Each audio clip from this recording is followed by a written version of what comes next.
चलो हम लोग अध्याय तीसरा का परमाणु अणु पढ़ रहे हैं। परमाणु अणु में ये हमारा जो है लास्ट क्लास है जिसमें हम लोग अभ्यास कर रहे हैं। अभ्यास में हमारा जो पहला क्वेश्चन है, ऐसे मैं यहाँ पे सारा सोल्यूशन दे दिया हूँ, लेकिन फिर भी देख लो, क्वेश्चन सुन लो पहले क्या होता है कि 0.24 ग्राम ऑक्सीजन एवं बोरोन युक्त यौगिक के नमूने में विश्लेषण द्वारा यह पाया गया कि उसमें 0.096 ग्राम बोरोन एवं 0.144 ग्राम ऑक्सीजन है। उस यौगिक के प्रतिशत संघटन का भारात्मक रूप में परिकलन कीजिए।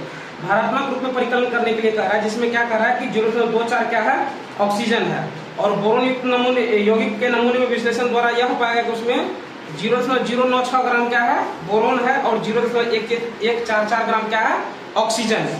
तो देखो हमने क्या किया, जो यौगिक का कुल भार था वो कितना था, 0.26 ग्राम 24 ग्राम था, है ना। बोरोन का भार कितना है, 0.096 ग्राम, और ऑक्सीजन का भार कितना है, 0.144 ग्राम। इतना हमारा दिया हुआ, ये तो हमको दिया गया है क्वेश्चन में। अब जब बोरोन का भारात्मक प्रतिशत निकालते हैं ना, उसमें क्या करते हैं कि जो बोरोन का कुल भार है, बोरोन का क्या है, जो कुल भार है, और यौगिक का जो कुल भार है, जब उससे भागा दे करके 100 से गुना कर देंगे तो वहां से हमको निकल जाएगा बोरोन का भारात्मक प्रतिशत। तो बोरोन का भार कितना है हमारे पास, 0.096 ग्राम, और यौगिक का कुल भार कितना है, 0.24 ग्राम। तो क्या किए, बोरोन के भार में कुल भार से भागा दे दिए, गुना 100 से मल्टीप्लाई कर दिए तो 40% आ गया, कोई दिक्कत। उसके बाद ऑक्सीजन का भारात्मक प्रतिशत निकालने के लिए कहा, ऑक्सीजन कैसे निकलेगा, तो जो मतलब ऑक्सीजन का भार है, ऑक्सीजन का भार है ना 0.144 लिखे, बटा जो कुल भार है, यौगिक का कुल भार कितना है 0.24 दिए ना, मतलब यहाँ पर क्या किए, 100 से मल्टीप्लाई कर दिए। अब तुम लोग ये बोलोगे सर यहाँ पे ये वाला 100 और ये वाला 1000 कहाँ से लाया, है ना। तो ध्यान देना कि यहाँ पे 3 अंक के बाद दशमलव है, 1, 2 और 3 अंक के बाद दशमलव है ना। दशमलव को जैसे ही हम हटाएं तो नीचे में 1000 से मल्टीप्लाई हो गया। यहाँ पे देखो 2 अंक के बाद दशमलव है, 1 और 2, है ना। जैसे ही यहाँ से दशमलव को हटाए तो ऊपर में 100 से मल्टीप्लाई कर दिए, ठीक है ना। और काट के कितना गया, यहाँ पे 40%, यहाँ पे 60%। इसका मतलब कि ऑक्सीजन कितना है 60% और बोरोन कितना है 40%। कोई दिक्कत। अब अगला अगर देखोगे तो उसमें कह रहा है, क्वेश्चन कह रहा है कि 3.0 ग्राम कार्बन 8 ग्राम ऑक्सीजन में जलकर 11 ग्राम कार्बन डाइऑक्साइड निर्मित करता है। 3 ग्राम क्या है, कार्बन, 8 ग्राम क्या है, ऑक्सीजन, जल करके 11 ग्राम क्या बनाता है, कार्बन डाइऑक्साइड बनाता है ना। जब 3 ग्राम कार्बन को 50 ग्राम ऑक्सीजन में जलाएंगे तो कितने ग्राम कार्बन डाइऑक्साइड का निर्माण होगा। आपका उत्तर रासायनिक संयोजन के किस नियम पर आधारित होगा। अब कह रहा है कि इसी विधि को आप दोहराइए और 3 ग्राम कार्बन को आप 50 ग्राम ऑक्सीजन के साथ जलाइए। अब बताइए कि आप ये किस विधि को फॉलो करके बनाए हैं और क्यों हुआ ऐसा। तो चलो एक बार देख लेते हैं।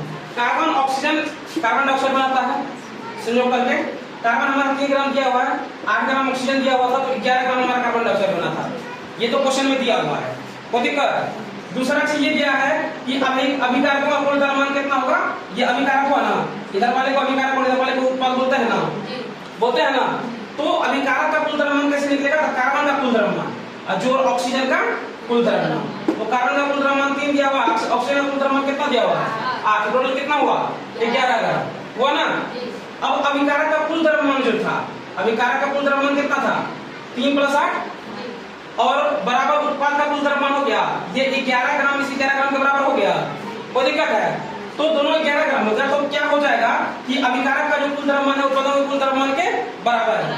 इससे क्या हुआ, अतः द्रव्यमान संरक्षण नियम सिद्ध होता है। यहाँ से क्या समझ में आता है कि ये द्रव्यमान संरक्षण नियम को सिद्ध करता है, ठीक है। 3 ग्राम कार्बन को 50 ग्राम ऑक्सीजन के साथ जलाने पर भी 11 ग्राम ही कार्बन डाइऑक्साइड प्राप्त होगी, क्योंकि कार्बन और ऑक्सीजन का अनुपात हमेशा 3:8 निश्चित है। क्या है, कार्बन और ऑक्सीजन का जो अनुपात होगा हमेशा 3:8 होगा, कोई दिक्कत है।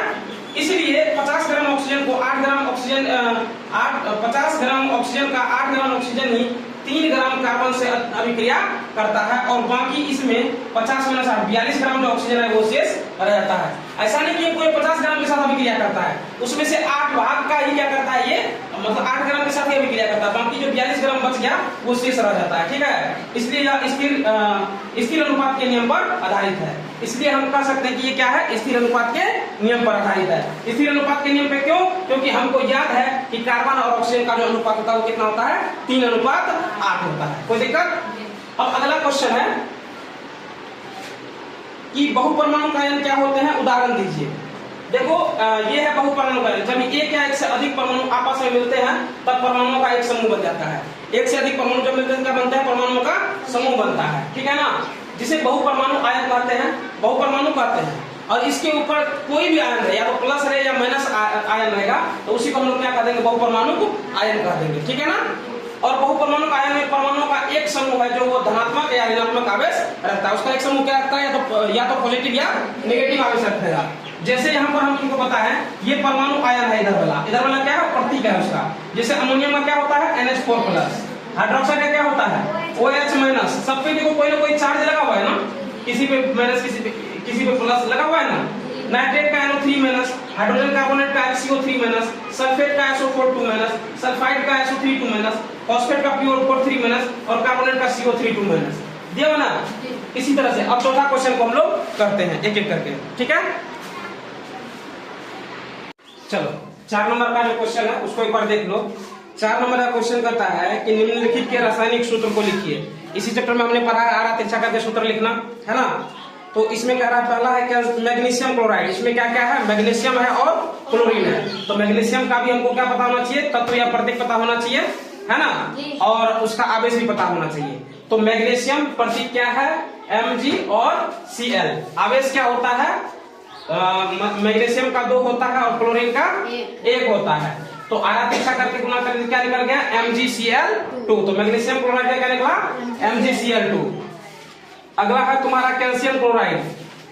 कैल्शियम क्लोराइड का सूत्र कैसे लिखेंगे, तो प्रत्येक होता है CaCl। यहाँ पे देखो बगल में ऑक्सीजन भी लिखे हैं, तो यहाँ पे CaO का बात कर रहे हैं हम, जो चूना का होता है, ठीक है ना, हम उसकी बात कर रहे हैं। तो आवेश क्या होता है, 2 होता है कैल्शियम पे और 2 होता है, 2+ होता है कैल्शियम पे और 2- होता है किस पे, क्लोरीन पे। तो यहाँ पर सूत्र क्या आ जाएगा, Ca2O2 या फिर CaO, या फिर तुम Ca2Cl2 कर सकते हो और CaCl भी कर सकते हो, ठीक है। अगला है कॉपर नाइट्रेट का सूत्र क्या होगा, तो कॉपर, इसमें कॉपर और क्या है, नाइट्रेट है ना। तो कॉपर का क्या होता है Cu और नाइट्रेट का क्या होता है NaNO3 होता है। और आवेश क्या होता है, 2+ होता है कॉपर पे और 1- होता है किस पे, नाइट्रेट पे, ठीक है। तो सूत्र क्या बन गया, CuNO3 का होल 2 बन गया, ठीक है ना। उसके बाद है एल्युमिनियम क्लोराइड का सूत्र। तो एल्युमिनियम क्लोराइड का सूत्र क्या बनेगा, AlCl प्लस आवेश 3+ आवेश है एल्युमिनियम पे और Cl पे 1- आवेश है। यहाँ सूत्र क्या बन गया, AlCl3 बन गया। अगला है कैल्शियम कार्बोनेट का सूत्र क्या होगा, तो तत्व या प्रतीक क्या होता है, CaCO3 होता है, Ca होता है और CO3 होता है कार्बोनेट का। 2+ होता है कैल्शियम पे और 2- होता है कार्बोनेट पे। अब सूत्र क्या बन गया, Ca2CO3 का होल 2। इसको ऐसे नहीं लिखते, लिखते कैसे हैं, CaCO3 लिखते हैं। अगर आप 5 नंबर में देखोगे तो निम्नलिखित यौगिकों में विद्यमान तत्वों का नाम दीजिए। इसमें जो तत्व मतलब मिला हुआ उसका नाम बताने के लिए कहा है। जैसे देखो पहला यौगिक दिया हुआ है, इसमें बुझा हुआ चूना। यौगिक क्या दिया हुआ है, बुझा हुआ चूना। और इसको हमको पता है सूत्र क्या होता है, रासायनिक सूत्र होता है CaO होता है। तो इसका मतलब Ca का मतलब क्या हुआ, कैल्शियम। O का मतलब क्या हुआ, ऑक्सीजन। कहने का मतलब उपस्थित तत्व कौन कौन सा है इसमें, कैल्शियम और ऑक्सीजन। समझ में आ रहा है ना, कोई दिक्कत नहीं है। अगला है तुम्हारा यौगिक है हाइड्रोजन और ब्रोमाइड, है ना। हाइड्रोजन और ब्रोमाइड, हाइड्रोजन ब्रोमाइड तुम्हारा दिया हुआ है, इसमें क्या है, हाइड्रोजन ब्रोमाइड। रासायनिक सूत्र क्या होता है, HBr होता है। तो इसमें क्या क्या है, हाइड्रोजन और ब्रोमीन दिया हुआ है ना, कोई दिक्कत है। अगला है हमारा यौगिक दिया हुआ है बेकिंग पाउडर, यानी कि खाने वाला सोडा का, है ना। इसमें क्या क्या मिला हुआ होता है, तो इसका सूत्र होता है NaHCO3। Na का मतलब क्या हुआ, सोडियम, है ना। H का मतलब क्या हुआ, हाइड्रोजन, और C का मतलब क्या हुआ, कार्बन, और O का मतलब क्या हुआ, ऑक्सीजन। उसका बाद है यौगिक पोटेशियम सल्फेट। पोटेशियम सल्फेट दिया हुआ है, रासायनिक सूत्र क्या होता है, K2SO4। और उपस्थित तत्व इसमें कौन कौन सा होता है, पोटेशियम पोटेशियम का होता है ना, सल्फर का S होता है, ऑक्सीजन का O होता है। तो यहाँ पर यह हो गया। अब अगला क्वेश्चन है तुम्हारा कि निम्नलिखित पदार्थों के मोलर द्रव्यमान का परिकलन कीजिए। एथाइन C2H2 दिया हुआ है, ठीक है ना। तो C2H2 का मोलर द्रव्यमान निकालने के लिए हम लोग क्या करेंगे, 2 गुना कार्बन का परमाणु द्रव्यमान और 2 गुना हाइड्रोजन का परमाणु द्रव्यमान जोड़ देंगे। तो 2 गुना कार्बन का परमाणु द्रव्यमान 12, हाइड्रोजन का 1, टोटल कितना आ गया 26। उसके बाद है सल्फर अणु S8, तो 8 गुना सल्फर का परमाणु द्रव्यमान, सल्फर का परमाणु द्रव्यमान 32 होता है, तो 32 गुना 256। फास्फोरस का अणु का मोलर द्रव्यमान कितना होगा, तो फास्फोरस का परमाणु द्रव्यमान होगा 31, है ना। और इसको अगर हम 4 से मल्टीप्लाई कर देंगे, क्योंकि फास्फोरस का P4 होता है ना जी, यहाँ पे S लिख दिए हम, इसको सही कर लेना। यहाँ पे एस की जगह यहाँ पी देना है ना, तो कितना हो जाएगा टोटल 124 हो जाएगा, ठीक है P4 का। अब उसके बाद देखो हाइड्रोक्लोरिक अम्ल का मोलर द्रव्यमान, तो हाइड्रोजन का परमाणु द्रव्यमान प्लस क्लोरीन का परमाणु द्रव्यमान, तो टोटल कितना हो गया 36.5 U। ये हमारा क्या आ गया मोलर द्रव्यमान आ गया हाइड्रोक्लोरिक अम्ल का। मोलर द्रव्यमान मतलब वही परमाणु द्रव्यमान, कुल परमाणु द्रव्यमान जितना होगा वही मोलर द्रव्यमान होगा, ठीक है ना। एक अणु में जितने भी परमाणु द्रव्यमान होंगे वो क्या हो जाएंगे हमारे मोलर द्रव्यमान हो जाएंगे। तो यहाँ पर तुम्हारा परमाणु अणु का अभ्यास के साथ ये पूरा चैप्टर खत्म हो गया, ठीक है। तुम जा करके एनसीईआरटी का नया वाला एडिशन वाला बुक देखना, पुराना एडिशन वाला देखोगे उसमें और सारे क्वेश्चंस हैं, उसको नहीं, नए एडिशन वाले में वो हटा दिया गया मोल पढ़ने के लिए। अगर होगा तो नेक्स्ट क्लास में कवर कर लेंगे, नहीं तो उसको लास्ट में देखा जाएगा, ठीक है ना। फिलहाल आज के लिए इतना ही दे देते हैं, ठीक है।